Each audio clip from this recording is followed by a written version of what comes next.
হুম। পৃথিবীতে সব থেকে মিথ্যা কথা বলে নিজের বাবা। কেন মিথ্যা কথা বলে জানেন? যতই অসুস্থ থাকুক না কেন, তখন মনে হয় সবসময় পরিবারকে বলে সুখের জন্য যে আমি ঠিকই আছি।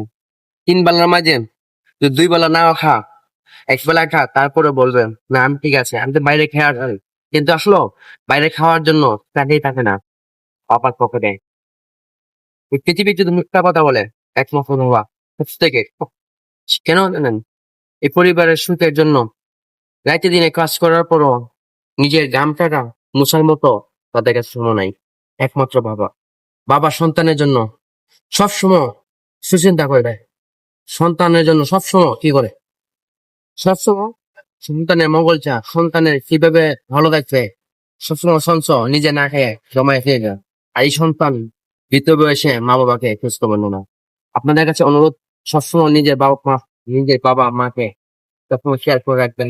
নিজে নিজের হাতে তাদেরকে খাওয়াবেন। এটা আপনাদের কাছে অনুরোধ। আপনারা সবাই ভালো থাকবেন। সুস্থতা কামনা করছি। আপনারা সবাই ভালো থাকবেন। হরে কৃষ্ণ।